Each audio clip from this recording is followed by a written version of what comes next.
عزیز دوستو، مکہ مکرمہ کا وہ ماحول جس ماحول کے اندر ہر کوئی نبی پاک علیہ السلام کو معاذ اللہ تکلیف دینے کے در پہ تھا، مشرکین، کفار، منافقین، بت پرستی کرنے والے شمع نبوت کو بجھانے کی معاذ اللہ ہر طرح کی کوشش کر رہے تھے۔ جس راہ سے حضور گزرتے تھے کبھی کانٹے بچھا دیتے تھے، کبھی وہ کسی مرے ہوئے جانور کا بوجھ لا کے محبوب کی مقدس گردن مبارک پہ رکھ دیتے تھے۔ ہر طرف سے تکالیف، ہر طرف سے پریشانیاں، اور پھر اسی طرح نبی کریم علیہ السلام کے مقدس صحابہ کے ساتھ بھی ان کا رویہ نامناسب تھا۔ صحابہ کرام کو بھی اسی طرح وہ بے پناہ قسم کی تکالیف دیتے۔ آپ نے سن رکھا ہے کہ جو ان کا رویہ سیدنا بلال حبشی رضی اللہ تعالیٰ عنہ کے ساتھ تھا، حضرت عمار ابن یاسر رضی اللہ تعالیٰ عنہ کو جس طرح کی تکالیف دیتے تھے، حضرت خباب بن ارت کے ساتھ جو ان کا مزاج تھا، اور پھر اسی طریقے سے دیگر صحابہ کے ساتھ وہ بڑا سخت رویہ رکھتے تھے۔ اس ماحول کے اندر جب ہر طرف سے بظاہر آزمائشوں نے گھرا ہوا تھا، اللہ تعالیٰ نے سورہ علم نشرح کو نازل فرمایا۔ آپ ذرا اس سورت کا آغاز دیکھیے گا۔ اللہ تعالیٰ نے ارشاد فرمایا، علم نشرح لک صدرک، اے محبوب کیا ہم نے آپ کی خاطر آپ کے سینے کو کشادہ نہیں کر دیا؟ کیا ہم نے آپ کی خاطر آپ کے سینے کو کشادہ نہیں کر دیا؟ حضرت موسیٰ علیہ السلام جب جا رہے تھے نا فرعون کی طرف تبلیغ دین کے لیے، تو انہوں نے ایک دعا مانگی تھی، وہ بھی قرآن مجید میں موجود ہے۔ انہوں نے دعا مانگی تھی، رب اشرح لی صدری، یا اللہ میرا سینہ کشادہ کر دے۔ حضرت موسیٰ علیہ السلام نے اللہ کے حضور خود عرض کیا تھا کہ مالک، اتنے بڑے بے ایمان کو، کافر کو، مشرک کو، جو معاذ اللہ خدائی کا دعویٰ کرتا ہے، اس کو میں نے دین کی دعوت دینی ہے، تو میرا سینہ کھول دے۔ حضرت موسیٰ نے خود عرض کیا تھا، نبی کریم نے عرض نہیں کیا، خود ہی رب نے ارشاد فرما دیا۔ اللہ نے خود ہی ارشاد فرمایا، علم نشرح لک صدرک، اے محبوب کیا ہم نے آپ کا سینہ کھول نہیں دیا، کشادہ نہیں کر دیا؟ یہ سینہ کیا ہے؟ شرح صدر کس کو کہتے ہیں؟ بہت ساری تفاسیر کا نچوڑ یہ ہے کہ جب نور الہی سے سینہ کشادہ ہو اور اللہ کی جانب سے تسکین اور طمانینت کا نزول ہو اور رب کی طرف سے دل مسرور ہو جائے، تو اسے سینہ کشادہ کرنا کہتے ہیں۔ اس کا مطلب ہے کہ شرح صدر نصیب ہو گئی، اللہ تبارک و تعالیٰ نے سینے کے اندر وسعت پیدا کر دی۔ اور پھر ہمارے علماء نے لکھا ہے، اس کا مطلب یہ ہوتا ہے کہ اللہ تبارک و تعالیٰ نے اپنے محبوب پاک صلی اللہ تعالیٰ علیہ وسلم کے سینہ نور میں تمام علوم، تمام معارف اور فرائض نبوت ادا کرنے کے لیے جس قوت اور طاقت کی ضرورت ہوتی ہے، وہ ساری اللہ نے اپنے محبوب کے سینہ نور میں داخل فرما دی۔ ہم نے آپ کا سینہ کھول نہیں دیا۔ دیکھیے نا امام بصیری کیا فرماتے ہیں، فرماتے ہیں فَإِنَّ مِن جُودِكَ الدُّنْيَا وَضَرَّتَهَا، محبوب دنیا اور آخرت میں جو بھی ہے نا، یہ آپ کے جود و کرم کا ہی مظہر ہے۔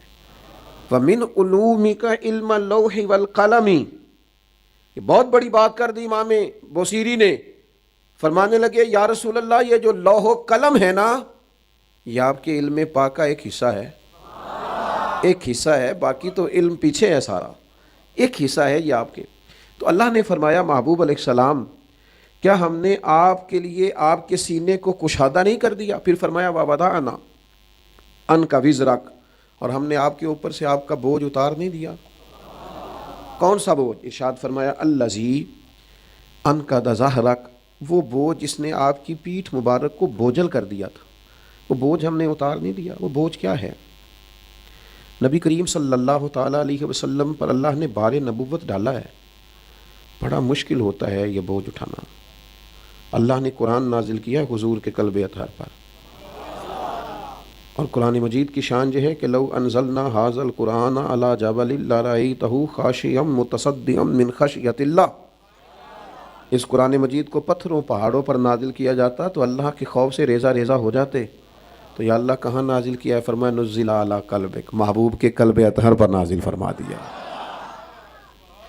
تو نبی کریم صلی اللہ تعالیٰ علیہ وآلہ وسلم کو اللہ تبارک و تعالیٰ نے جو نبوت کا بار گراں عطا فرمایا، اس فرض کی ادائیگی کے احساس سے حضور کے قلب اطہر پر بوجھ رہتا تھا کہ یہ بہت بڑا میرے ذمہ فریضہ ہے، نبوت کا فریضہ۔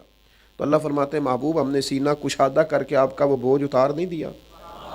بڑی مزے کی بات ہے، رب کہتا ہے اگر ہم نے نبوت کی ذمہ داری ڈالی تھی تو محبوب پھر سینہ بھی تو کشادہ ہم نے کیا ہے نا، پھر آپ کو شرح صدر بھی تو ہم نے ہی عطا کر دیا ہے نا۔ اور دوسرا، نبی پاک علیہ الصلاۃ والسلام کے دل میں ایک بوجھ تھا، وہ بوجھ تھا کہ نبی پاک علیہ السلام جب اپنی قوم کو کھلی گمراہی میں دیکھتے، بت پرستی کرتے دیکھتے، لوٹ مار کرتے دیکھتے، اخلاقی پستی میں دیکھتے، اہل عرب کے رویوں کی سختی دیکھتے، تو حضور کے قلب اطہر پر بوجھ بنتا۔ اللہ نے کہا محبوب ہم نے اسلام کی ہدایت دے دی ہے، آپ کو نبوت اور رسالت عطا کی ہے، اور محبوب قرآن کی صورت میں نصاب دے دیا ہے، اب انشاءاللہ کرم ہی کرم ہوگا۔ ارسل رسولہ بالہدیٰ ودین الحق لیظہرہ علی الدین کلہ، ہم نے محبوب آپ کو رسالت دی ہے، اب یہ دین سارے دینوں پہ غالب ہو جائے گا۔ تو ارشاد فرمایا کہ ہم نے آپ کے یہ بوجھ اتار دیے۔ اگلی آیت میں ارشاد فرمایا وَرَفَعْنَا لَكَ ذِكْرَكَ، محبوب ہم نے آپ کی خاطر آپ کے ذکر کو بلند کر دیا ہے۔ ایک تو بوجھ اتار دیے، سینہ کشادہ کر دیا، اور آپ کی خاطر آپ کے ذکر کو بلند کر دیا۔ نبی کریم علیہ السلام فرماتے ہیں میرے پاس جبریل امین آئے، میں نے ان سے پوچھا جبریل بتائیے نا میرے رب نے میرے ذکر کو کیسے بلند کیا ہے؟ تو حضرت جبریل عرض کرنے لگے یا رسول اللہ، رب فرماتا ہے جہاں میرا ذکر ہوگا نا وہاں آپ کا بھی ذکر ہوگا۔ آپ نہ کبھی اس گہرائی میں اتریے گا، آپ کو مزہ آئے گا۔ اذان میں بھی اللہ کے ساتھ حضور کا ذکر ہے، نماز میں بھی اللہ کے ساتھ حضور کا ذکر ہے۔ آپ کوئی صحیفہ کھول لیں، کتاب رحمت کھول لیں، جہاں جہاں اللہ کا ذکر ہے وہاں وہاں مدینے والے محبوب کا ذکر ہے۔ بلکہ جو کلمہ پڑھ کے لوگ مسلمان ہوتے ہیں اس میں بھی رب کے ساتھ رب کے رسول کا ذکر ہے۔ یہ ذکر کسی جگہ بھی جدا نہیں ہے، بالکل جدا نہیں۔ خدا کا ذکر کرے اور ذکر مصطفیٰ نہ کرے، ہمارے منہ میں ہو ایسی زبان خدا نہ کرے۔ میرے بھائی ہر جگہ، اور پھر اس طرح ذکر بلند ہے، اس طرح ذکر بلند ہے نبی پاک کا کہ لوگوں نے زندگیاں لگا دی۔ کسی نے حضور کی سیرت لکھی، کسی نے نعت لکھی، کسی نے حضور کی شان میں کسی قسم کا قصیدہ لکھا، کوئی کہیں حضور کا ذکر کر رہا ہے، کوئی کہیں جتنی کتابیں میرے نبی کی شان میں لکھی گئیں شاید دنیا میں کوئی سوچ بھی نہ سکے۔ وَرَفَعْنَا لَكَ ذِكْرَكَ، اللہ نے بلندی عطا کر دی حضور کے ذکر کو۔ اور رب کہتا ہے میں نے کسی کے ذمہ نہیں لگایا، نہ خطیب کے، نہ ادیب کے، نہ شاعر کے، نہ نعت خواں کے، نہ مبلغ کے، نہ واعظ کے، نہ پیر کے، نہ مولوی کے۔ وَرَفَعْنَا لَكَ ذِكْرَكَ، محبوب ہم نے خود آپ کے ذکر کو آپ کی خاطر بلند کر دیا ہے، آپ کی خاطر ذکر کو بلند کر دیا۔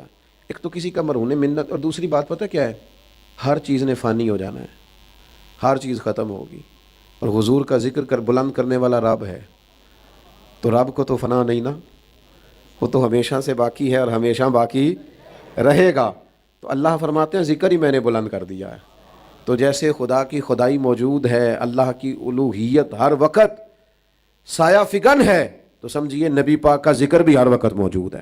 آگے ارشاد فرمایا فَإِنَّ مَعَ الْعُسْرِ يُسْرًا، إِنَّ مَعَ الْعُسْرِ يُسْرًا، پریشان لوگ، دکھوں میں گھرے ہوئے لوگ، حالات کے ہاتھوں مجبور لوگ اس آیت کو سنیں۔ فرمایا فَإِنَّ مَعَ الْعُسْرِ يُسْرًا، پس ہر مشکل کے ساتھ آسانی ہے۔ إِنَّ مَعَ الْعُسْرِ يُسْرًا، بے شک ہر مشکل کے ساتھ آسانی ہے۔ دو دفعہ قرآن مجید نے فرمایا دونوں آیتوں میں، ہر مشکل کے ساتھ آسانی ہے، بے شک مشکل کے ساتھ۔ یہ پتہ ہے اللہ کن سے فرما رہے ہیں؟ وہ جو صحابہ گھرے ہوئے تھے نا کفار کے نرغے میں، ستائے جاتے تھے، تکالیف دی جاتی تھیں، زد و کوب کیا جاتا تھا، تشدد ہوتا تھا، مارا جاتا تھا، تو کریم رب ان سے فرما رہا ہے گھبراؤ نہیں، ہر مشکل کے ساتھ آسانی ہے۔ جو بڑا پریشان شخص ہے نا وہ ذرا ان آیتوں کو دیکھے تو اسے سمجھ آئے گی جس پریشانی میں وہ گھرا ہوا ہے نا، بس یہ نیا چاند طلوع ہونے کی دیر ہے، بس نئی صبح آنے کی دیر ہے۔ اسی مشکل کے اندر سے آسانیاں جھانک رہی ہیں، ہر مشکل کے ساتھ آسانی ہے۔ جلدی جلدی پلٹ جایا کرتے ہیں حالات، بدل جاتا ہے وقت، اور وقت بدل گیا۔ اذا جاء نصر اللہ والفتح ورأیت الناس یدخلون فی دین اللہ افواجا، اللہ کی مدد آ گئی، فتح حاصل ہو گئی، لوگ فوجوں کی فوجیں دین میں داخل ہونے لگ گئے۔ یہ منظر لوگوں نے دیکھا، وہ جو کافر کل تک ستاتے تھے وہ گردنیں جھکائے کھڑے ہو گئے فتح مکہ کے دن۔